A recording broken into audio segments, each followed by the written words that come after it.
We will build a home full of light and love, where magnolias bloom and you hear the morning dove. We will build a home by the cedar trees, where the fireflies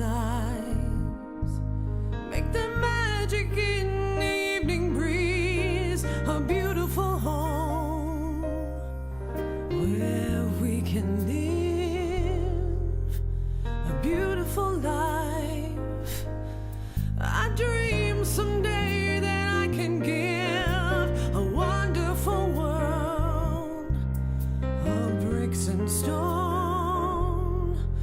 We will build a house that we can make a home.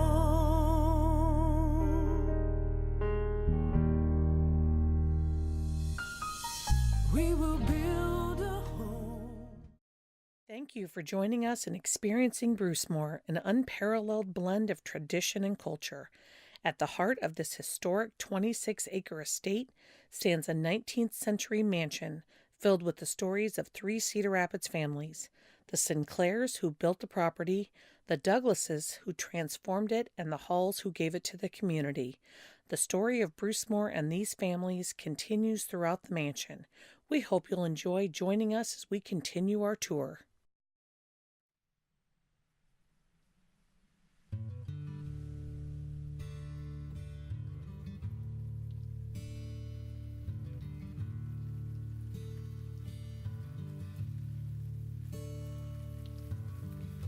The second-floor landing marks the start of the private areas of the home. While guests were invited into many of the rooms on the first floor, few people outside of those who lived in the mansion would have gone to the upper floors. Besides its official function, Barbara, the youngest Douglas daughter, recalled using this space during thunderstorms. The girls would gather here if they were afraid of the weather.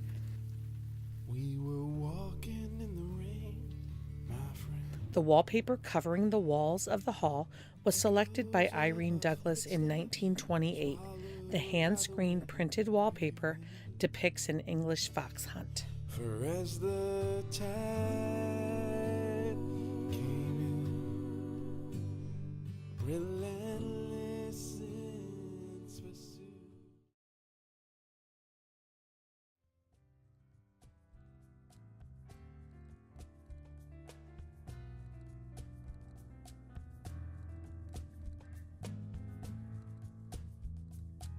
The sewing room was a space that the Douglas family used for many purposes. Though the room is located on the service side of the mansion, its decorative fireplace indicates its use by the Douglas family. Primarily, the room served as Irene's office. Irene was a well-educated woman who was responsible for the smooth running of the Brucemore estate.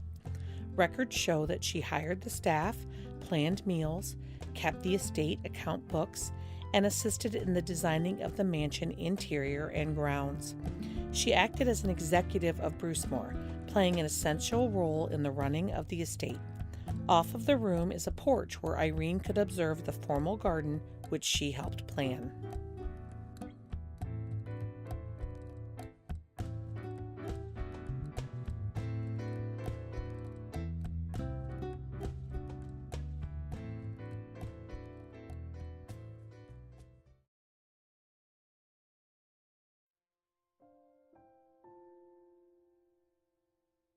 The nursery was primarily used by the youngest Douglas daughters, Ellen and Barbara. The restoration of the nursery was based on an early photograph of Ellen sitting in the room. The children were closely supervised by Ella McDaniel, known to the family as Danny the nanny. Danny was a trained nurse who was hired by the Douglas family to work with the children. Unlike other servants, Danny had a close connection with the family. She was a companion to Irene and was employed by the family until 1930, long after the Douglas daughters needed the care of a nanny.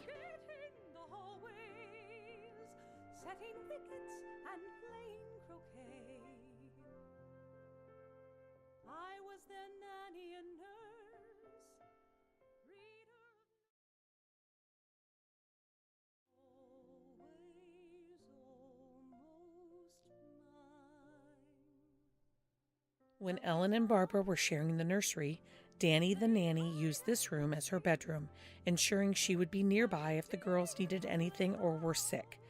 As the girls got older and wanted their own rooms, this room became Barbara's bedroom. In 1925, Irene had a special feature added to Barbara's sleeping porch. Irene was a lover of art, a patron of many local artists, and served as a president of the Cedar Rapids Art Association. She hired local artist Grant Wood to add a decorative plaster mural to the walls of the sleeping porch. At the time, Wood was working primarily in interior design and had not yet achieved worldwide acclaim for his 1930s painting, American Gothic. The mural has since been conserved and remains as a testament to Wood's varied artistic interest and the Douglas family's patronage of art.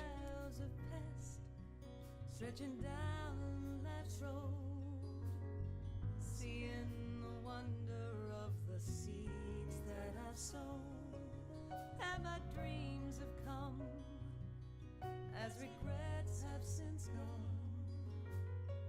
into the memory of better things left undone.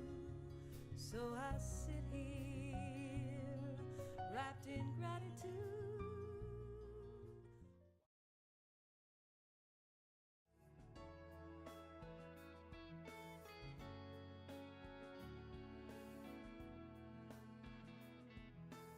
During the Douglas era, these rooms were used as the master suite. Today, the following rooms have been given new purposes as meeting rooms and a servery.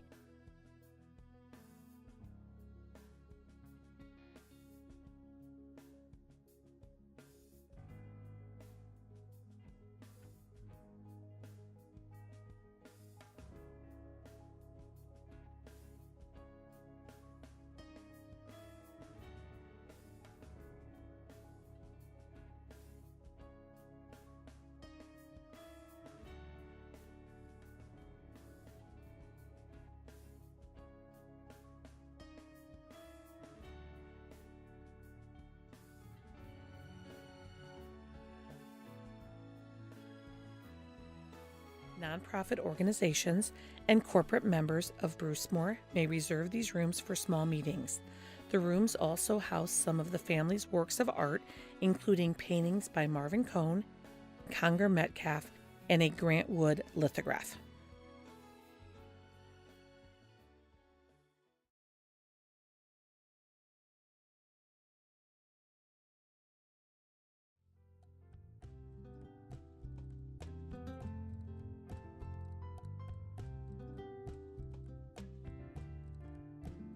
The third floor was both a public and a private space, combining both family bedrooms and guest bedrooms. The furnishings in this space were meant to be comfortable and were often items that were no longer used on the lower floors of the mansion.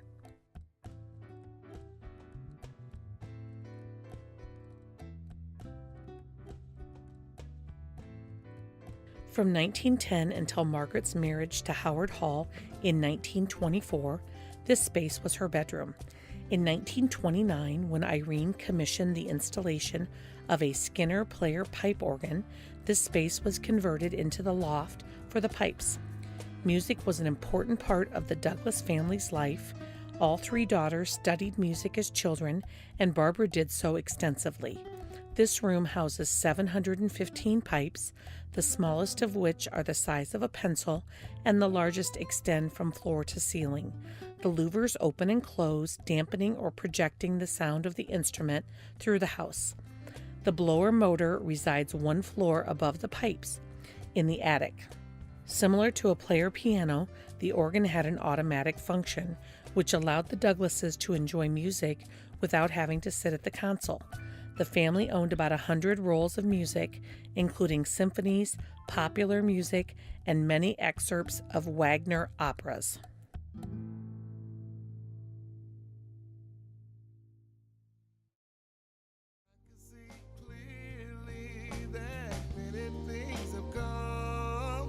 But the best of all of them has been the love of you.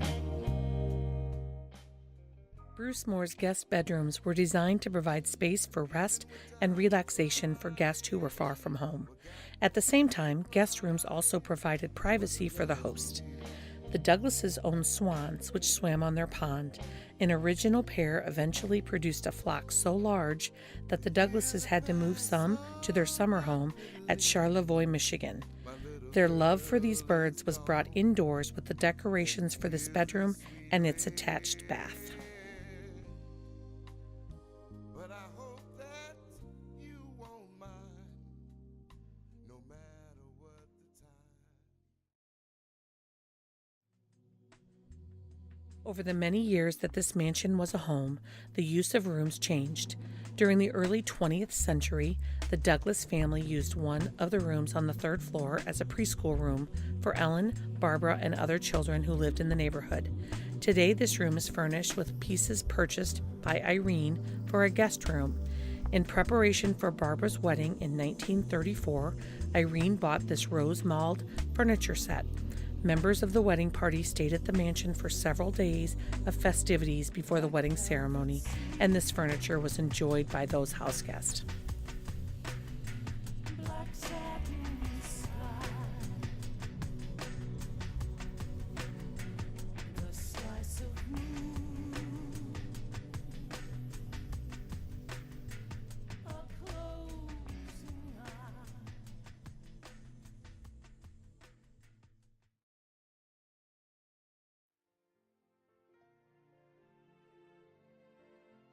Throughout the 19th and early 20th century, servants played an important role in many upper and middle class households. All three families, the Sinclairs, Douglases, and Halls, depended upon servants for the running of the estate. This space was used by servants as a bedroom. The furnishings of the room indicate its functional purpose. Lower cost materials were used as decorative spaces on the service side of the home, where practicality and simplicity were valued. Notice that this room lacks a fireplace. Steam heat would have kept residents warm, so the decorative fireplaces were deemed unnecessary for servants. This room was papered with less expensive wallpaper than was used in the family spaces of the mansion, and the floor left unpainted in the center, where it was covered with a rug. The small but comfortable quarters would often be used by multiple servants at once or by married couples. Nearby is the servants' bathroom. Forevermore we remain brothers.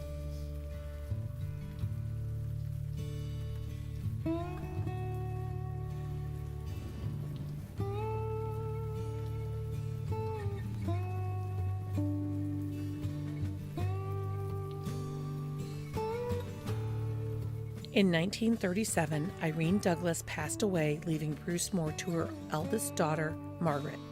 Margaret and her husband, Howard, made a few small changes to the property, but the most notable, by far, are the changes that Howard made to the basement. Inspired by the South Sea, Howard brought Tahiti to Brucemore. Along with his imaginative decor, Howard added a drop tin ceiling with sprinkler system on one end. When turned on, the system produces a rainstorm to delight Howard's guest.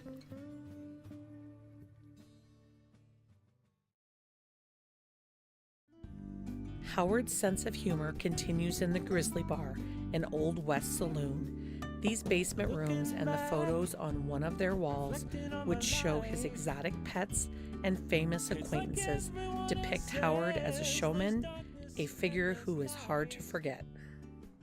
You can dance all night under the pale moonlight. All of Brucemore's residents used their wealth and standing to promote the community that supported them.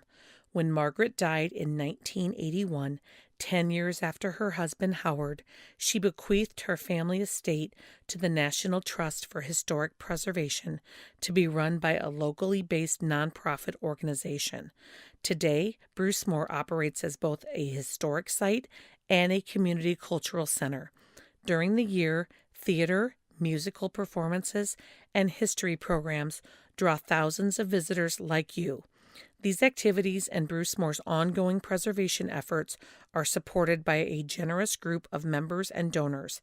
Ask a guide how to donate today and help ensure that the legacy started by these generous families continues. Thank you for visiting Brucemore. We will build a home full of light and love, where magnolias bloom and you hear